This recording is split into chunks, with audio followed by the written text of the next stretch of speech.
নমস্কাৰ ছাত্ৰ ছাত্ৰীসকল, তোমালোকলৈ পুনৰ মই আৰু এটা ভিডিঅ' আনিছোঁ। ভিডিঅ'টো তোমালোকৰ দশম শ্ৰেণীৰ অনুশীলন নম্বৰ 3খিনি হ'ব। তো ইয়াত তোমালোকে এতিয়ালৈকে শিকিলা যে তোমালোকে কেনেকৈ কেনেকৈ গ্ৰাফিকেল ৰিপ্ৰেজেণ্ট কৰিব লাগে যে দুটা চলকৰ ৰৈখিক সমীকৰণ জোৰ।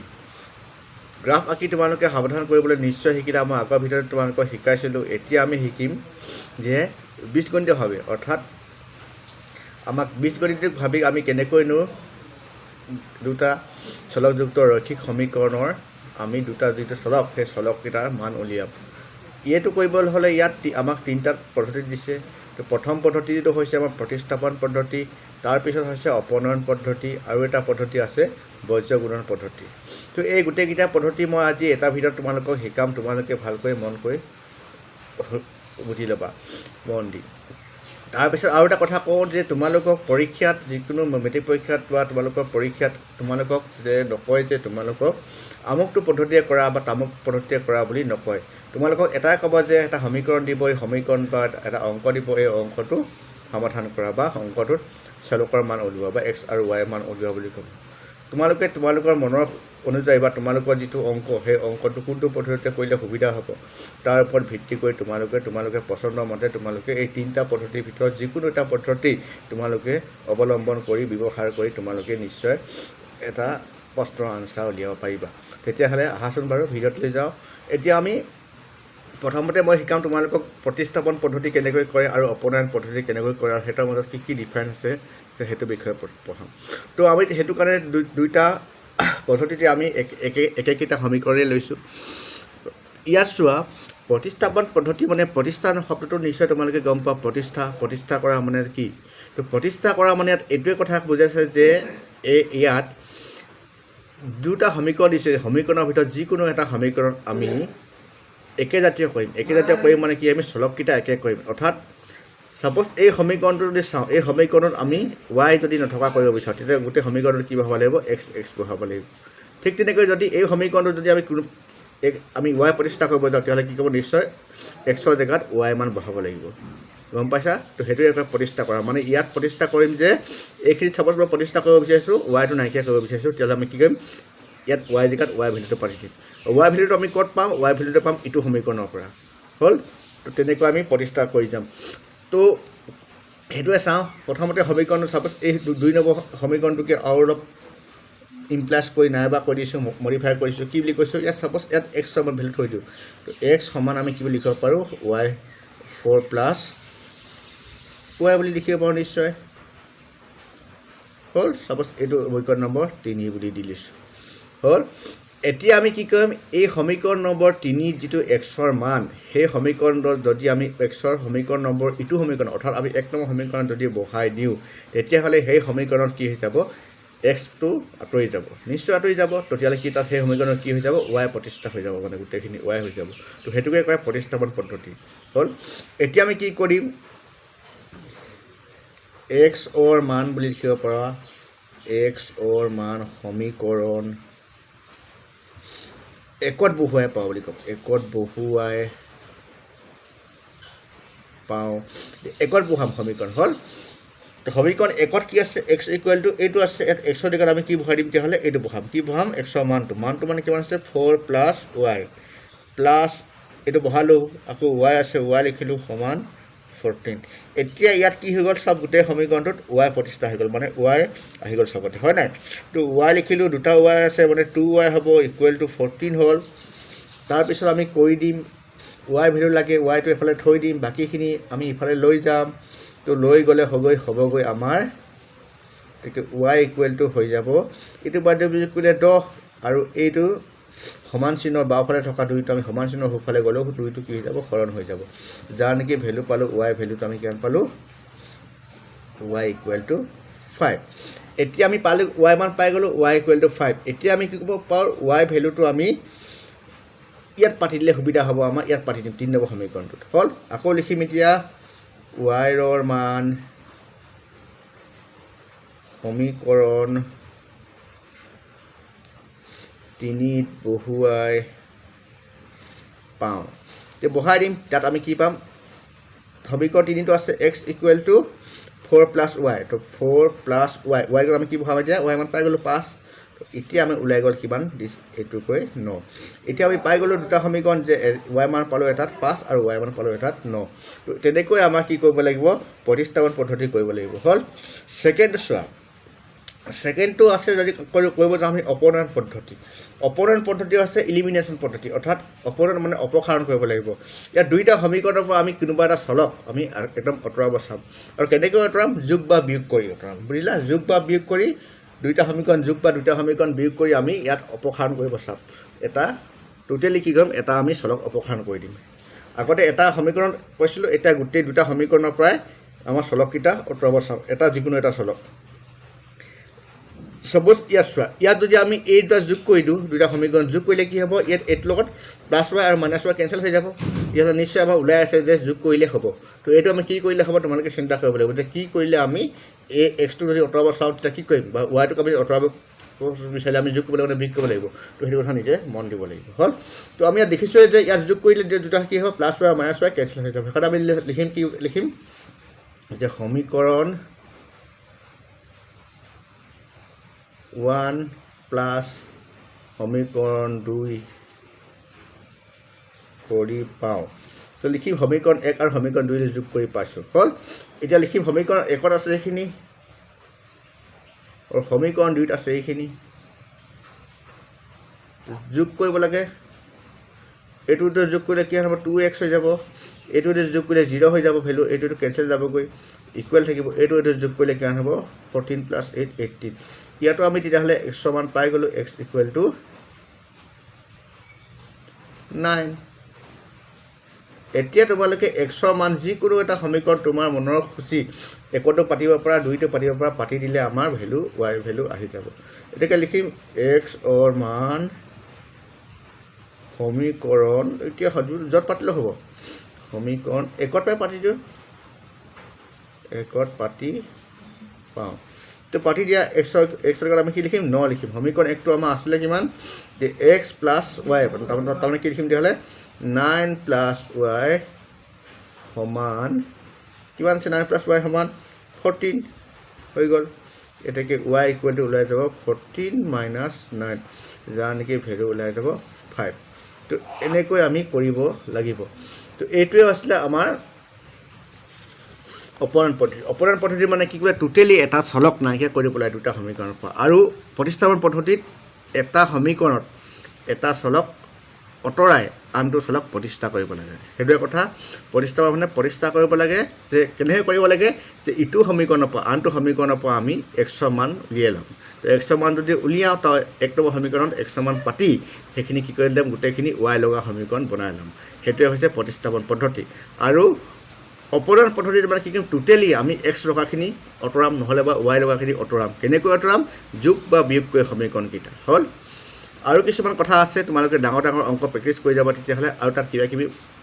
ওলাই গৈ থাকিব তো সেইবিলাক আমি অংকটো কৰি গ'লে আমি বাকীবিলাক বুজাই গৈ থাকিম এতিয়া নেক্সট পদ্ধতিটো আৰু এটা আছে আমাৰ বজ্ৰগুণন পদ্ধতি বজ্ৰগুণন পদ্ধতিত চোৱা এতিয়া দেই তো বজ্ৰগুণন পদ্ধতিত ঠিক তেনেকৈ দুটা সমীকৰণ লৈ লৈছোঁ এই সমীকৰণটো ধুনীয়াকৈ বনাইছোঁ ইয়াৰ পৰা আমি a1 b1 আৰু c1 লিখিলোঁ ইয়ালৈকেতো বুজি পাইছা নিশ্চয় সমীকৰণটো তো এইটো সমীকৰণটো আমি a1 b1 আৰু c1 উলিয়াই ল'ম হ'ল তো a1 b1 আৰু c1 উলিয়ালে কি হ'ব চোৱা এই সমীকৰণটো অলপ মডিফাই কৰিব লাগিব এই সমীকৰণটো মডিফাই কৰিলে আমি কি লিখিম চোৱা এইটো আমি এনেকৈ কৰিব পাৰোঁ ভগ্নাংশ হৈ আছে যিহেতু ইয়াৰ সেইটো ধুনীয়াকৈ আমি যদি সজাওঁ কি লিখিব পাৰিম চাবা এইটো কি কৰিবা চোৱা এই দুটা লসাগু ল'বা এই দুটা লসাগু তলকেইটা লসাগু ল'লে কিমান 6 হয় না 2 আৰু 3 লসাগু ল'লে 6 হ'ব 6টো গোটেইখিনি পূৰণ কৰি দিবা 6 যদি ইয়াক পূৰণ কৰিলে আমি কি হ'ব তো 6 যদি পূৰণ কৰিলে এনেকৈ হ'ব 6 ইনটু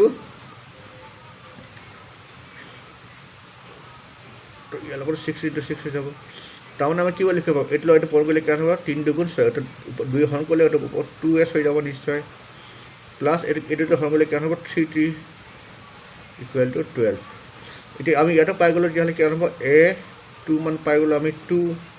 b2 মানে পাই গ'লোঁ 3 আৰু c2 মানে পাই গ'লোঁ কিমান মান এইটো এফালে আহি যাব ন এইটো এফালে গ'লে কি c2 মান কিমান হৈ যাব -12 হৈ যাব গম পাইছে না বুজিছা এইটো ধুনীয়াকৈ যদি আনিলে এইটো কি হ'ব c2 ইয়াত -2 আহি যাব হ'ল 12 এফালে আহি গ'ল -12 হৈ যাব তো এতিয়া এইখিনি পাই গ'লোঁ এইখিনি পোৱাৰ পাছত আমি সূত্ৰখিনি হৈছে এইখিনি তো এই সূত্ৰখিনি হৈছে তোমালোকে মনত থ'বা যে প্ৰথমতে আমি যিটো ওপৰত চলক লিখি ল'ম তেন্তে এটাকে লিখিম তেন্তে আমি লিখিব পাম ইয়াত লিখিম তেন্তে আমি কি লিখিম চোৱা ওপৰত লিখি আমি চলককেইটা আমাৰ চলককেইটা কি আছে প্ৰথম চলকটো আছে আমাৰ টি এছ আছে এছ টি আৰু বাকীটো আমি কি লিখিম 1 লিখিম হ'ল ওপৰত লিখি লোৱা চলককেইটা আছে কি আছে টি এছ টি আৰু 1 ইয়াতে ক্লিয়াৰ হৈছে ইয়াত চোৱা য'ত এছ আছে তাৰ এফালে লিখিবা আমি B1 ৰ মান লিখা আছে নহয় B1 আৰু B2 C1 C2 তো আমাৰ ইয়াত B1 মানে কিমান আছে আমাৰ B1 মানে নিশ্চয় তোমালোকে চাই ল'বা -1 আছে বা -1 পাতিছে আৰু B2 মানে আমাৰ ইয়াত আছে 3 B1 পাতা আছে আমি নেক্সট কি পাতিম B2 আমি কি আহে C আহে তো C1 কিমান আছে আমাৰ C1 আছে আমাৰ -3 আছে আৰু C2 কিমান আছে -12 C1 পাতা আছে কাৰণ আমি ফাৰ্ষ্ট পাতিলোঁ A পাতিলোঁ ফাৰ্ষ্ট B পাতিলোঁ তাৰপিছত কি পাতিলোঁ C পাতিলোঁ C পাছত নেক্সট কি আহিব 1 আহিব তো 1 পাতিম আকৌ A T টো এফালে 1 পাতিম তো 1 মানে 1 কি A পাতিম A প্ৰথমখিনি মানে কি আছে A1 মানে কিমান আছে আমাৰ 1 আৰু B A টো মানে কিমান আছে 2 A পাছত আকৌ নেক্সট কি আহিব আকৌ B আহিব তো B মানে পাতিম B মানে A লাইনটো আকৌ আহিব তো এই লাইনটো এনেকৈ পাতি ল'ম সৰাই ল'ম তো ফাৰ্ষ্ট এছ মানে চাইডৰ লাইন হ'ব তোমালোকে এনেকৈ পাতি ল'বা মাজত দেখিবা এছটো এছৰ দুইফালে কি লিখিবা প্ৰথমত B পৰা আৰম্ভ কৰিবা B1 B2 তাৰপিছত B পিছত কি আহিব C1 C2 C পিছত কি আহিব আকৌ উল্টাকৈ A আহিব তো A1 A2 নেক্সট আকৌ কি আহিব B1 B2 তো তেনেকৈ লিখি ল'বা তো এনেকৈ লিখাৰ পিছত আৰু তোমালোকে বজ্ৰ গুণ কৰিব ক্ৰছ মাল্টিপ্লাই কৰিব ক্ৰছ মাল্টিপ্লাই কেনেকৈ কৰিবা চোৱা ইয়াৰ পৰা এনেকৈ পূৰণ কৰি দিবা আৰু ইয়াৰ পৰা এইটো এনেকৈ পূৰণ কৰি দিবা তো ইয়াৰ পৰা আকৌ ওপৰ পৰা তললৈ যাব আৰু তলৰ পৰা আকৌ এনেকৈ ওপৰলৈ উঠিব ওপৰ পৰা তললৈ আহিব তলৰ পৰা আকৌ ওপৰলৈ উঠিব তো ইমানখিনি ট্ৰিক্সখিনি মনত থ'লে তোমালোকে পাই যাব এতিয়া আমি লিখি দিম যে এতিয়া কি বুলি লিখিম চোৱা এটাকে আমি লিখিব পাৰোঁ যে এটাকে বুলি লিখিব পাৰি বা ইমপ্লাছ বুলি লিখিব পাৰোঁ কি বুলি লিখিব পাৰোঁ ওপৰত আমি এক্স দিম আমাকতো ইয়াত এক্স নাই আমাৰতো কি আছে এছ আমাৰ চলকটো এছ আছে ইয়াত আমি কি লিখিম টি আৰু নেক্সট ইফালে কি লিখিম আমি 1 তো এইটো 1 লিখিবা হা তো এইটো সূত্ৰমতে আছে আমি 1 বুলি লিখিব লাগে 1 লিখিছোঁ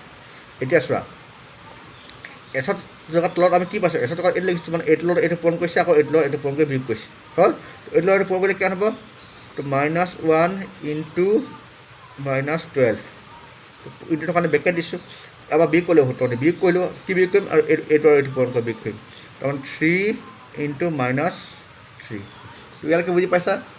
নেক্সট টি মানে আমাৰ কি লিখা আছে এইটো পূৰণ কৰিব লাগে আৰু এইটো পূৰণ কৰিব লাগে বিয়োগ কৰিব লাগে তো পূৰণ কৰিলোঁ মাইনাছ থকাৰ কাৰণে ব্ৰেকেটত লিখিলোঁ 2 বিয়োগ চিন দিলোঁ সূত্ৰমতে তাৰপিছত এইটো পূৰণ কৰিলোঁ মানে কি হ'ব -12 ইনটু 1 তো এনেকৈ পাতি দিবা আৰু এইটো মানে 1 মানে কি আছে এইটো পূৰণ কৰিব লাগিব 1 ইনটু 3 ব্ৰেকেট এইটো 2 ইনটু -1 তো হৈ গ'ল তো বাকী ওলাই যাব তেনেকৈ কৰি গৈ থাকিবা তো ওলাই গৈ থাকিবা হ'ল তেনেকৈ পাতি ল'লোঁ সূত্ৰমতে এইটো মানে সূত্ৰ মুখস্থ কৰিলে বাকী একো চিন্তা কৰিবলগীয়া কাৰণে তোমালোকৰ মাইছে প্লাছ পূৰণ কৰিলে 12 গুণে 12 প্লাছে মাইনাছে মাইছে প্লাছ 3 3 গুণ 9 হ'ল 3 2 গুণ 6 মাইছে প্লাছ 12 ওপৰত টি ঠিক তেনেকৈ ইয়াত কিমান হ'ব 1 এইটো পূৰণ কৰিলে 3 প্লাছে মাইনাছে প্লাছ আৰু 2 যাৰ নেকি ভেলু পাই যাব ইমপ্লাছ বা সমান লিখিব পাৰোঁ এইটো লিখিলে এছ এইটো মানে যোগ কৰিলে কিমান হ'ব 21 ইকুৱেল টু এইটো চোৱা প্লাছ ডাঙৰটো আগত কি চিন প্লাছ এটা আছে আৰু এইটো কি কৰিব লাগিব বিয়োগ কৰিব লাগিব বিয়োগ কৰিলে কিমান হ'ব 6 5 এতিয়া আমি কি বুলি লিখিব পাৰোঁ চোৱা এতিয়া আমি এইবুলি লিখিব পাৰোঁ যে S12 সমান লিখিব পাৰোঁ এইখিনি 1/5 বুলি লিখিব পাৰোঁ বা আমি কি বুলি লিখিব পাৰোঁ ইমপ্লাছ বা আৰু এটা পাৰোঁ T6 ইকুৱেল টু লিখিব পাৰোঁ 1/5 তো হৈ গ'ল ইয়াত এছ আহি গ'ল ইয়াত টি আহি গ'ল তাৰমানে ইয়াৰ পৰা আমি এছ মান পাম এইটোৰ পৰা আমি টি মান পাম হ'ল তো ইয়াত এছ মান কিমান হ'ব চোৱা তো ইয়াত কি লিখিম এইটো পূৰণ হ'লে বজ্ৰপূৰণ কৰি যাব এটাকে কি 5s ইকুৱেল টু 21 এটাকে আমি লিখিব পাৰোঁ s ইকুৱেল টু কিমান লিখিব পাৰোঁ হ'ল ঠিক তেনেকৈ এইটো সমীকৰণটো এইটো পূৰণ কৰিলে কিমান হ'ব 5t ইকুৱেল টু 6 বা আমি টি মান লিখিব পাৰোঁ 6 ইমান হ'ল তো এনেকৈ আমি এছ আৰু টি ভেলু উলিয়াই দিলোঁ তো এইটোৱে কৈছে বজ্ৰগণ পদ্ধতিৰে সমাধান কৰা তোমালোকে বুজি পাইছানে নাই পোৱা এতিয়া চোৱা তো আকৌ বুজাইছোঁ যে প্ৰথমতে তোমালোকে কি কৰিব লাগিব সমীকৰণটোৰ পৰা A1 B1 C1 আৰু আনটো সমীকৰণৰ পৰা A2 B2 C2ৰ মান উলিয়াই ল'ব লাগিব ছেকেণ্ড ষ্টেপত তোমালোকে এই মানখিনি এনেকৈ লিখিব লাগিব যাতে প্ৰথমতে তোমালোকে লিখিবা ওপৰত কি লিখিবা যিকেইটা চলক আছে চলককেইটা ধুনীয়াকৈ চিৰিয়েলি লিখিবা ফাৰ্ষ্টৰ যিটো চলক আছে লিখিবা তাৰপিছত আনটো চলকৰ নাম লিখিবা তাৰপিছত লিখিবা 1 হ'ল তাৰপিছত কি কৰিবা তোমালোকে প্ৰথমতে পাইছিলা তুমি বি আৰম্ভ কৰিবা ফাৰ্ষ্ট লিখিবা B1 B2 প্ৰথম এলত লিখিবা ভেলু লিখিবা ছেকেণ্ড এলত লিখিবা C1 C2 তাৰপিছত লিখিবা কি লিখিবা A1 A2 তাৰপিছত A1 A2 লিখাৰ পিছত পুনৰ আকৌ ইয়াৰ পিছত B আহে তো B1 B2 লিখিবা আৰু কেনেকৈ লিখিবা যে A ৰ সোঁমদত লিখিবা এছৰ এফালে বাওঁফালে এটা আৰু এছৰ সোঁফালে এটা ঠিক তেনেকৈ এই লাইনটো কি হৈ যাবগৈ ইটো চলকৰ কাৰণে বাওঁফালৰখিনি হৈ যাব আৰু সোঁফালৰখিনি লিখিবা এইখিনি হ'ল আকৌ এনেকৈ লিখিবা তাৰমানে 4টা লাইন আহিব এনেকৈ আৰু কি হ'ব মাজত এইটা চলককেইটা থাকি যাব আৰু ইয়াত মাজত 1 থাকিব তাৰপিছত হৈ গ'ল কি আছে তাৰপিছত এইটো চিন মাৰিবা ওপৰ আহিব তললৈ তাৰমানে এইটো পূৰণ আকৌ এইটো পূৰণ তাৰপিছত মাজত বিগ কৰিব লাগিব পূৰণ কৰি পিনি তো এইটো পূৰণ কৰিব লাগিব আৰু এইটো পূৰণ কৰিলে তাৰপিছত বিগ কৰিব লাগিব এইটো পূৰণ তাৰপিছত বিয়োগ তো সেইটো কথাকে আমি ধুনীয়াকৈ লিখিলে কি লিখিম যে ওপৰত কাৰণে লিখিম এটাকে কি লিখিম SD সমান T সমান Y তাৰপিছত তলত আমি কি লিখিম সেইখিনি লিখিম তো এছৰ তলত কি আছে সেইখিনি লিখিবা এছৰ তলত আছে এই দুখিনি তো এইখিনি আমি এইটো পূৰণ আৰু বিয়োগ চিনি পিনে এইটো কৈছোঁ ঠিক তেনেকৈ টি তলত এই দুখিনি আছে এইটো পূৰণ কৰিছোঁ আৰু বিয়োগ চিনি দি পিনি এইখিনি পাতিছোঁ হ'ল ইয়াত কি পাতিছোঁ আমি তেতিয়াহ'লে এইটো পূৰণ কৰিছোঁ আৰু বিয়োগ চিনি দি পিনি আৰু এইটো পাতিছোঁ তাৰপিছত কৈ গৈছোঁ বাকী তাৰপিছত কি বুলি লিখিব পাৰোঁ তেতিয়াহ'লে এইখিনি সমানো ইমান এইখিনি সমান এইখিনি যিহেতু গোটেই তিনিখিনি সমান বুলি কৈছে তেতিয়াহ'লে আমি লিখিব পাৰোঁ যে এইখিনিৰ লগত এইখিনি সমান বা এইখিনিৰ লগত এইখিনি সমান তো সেনেকৈ বনাই পিনি আমি বাকীকেইটা সমান কৰি পাছত পাই গৈছোঁ যে এছৰ মান আৰু টি মান তো বুজি পাইছা যদি তোমালোকে নেক্সট বাকীকেইটা কৰিবলৈ চেষ্টা কৰিবা হ'ল তো আজিলৈ ইমানতে থাকক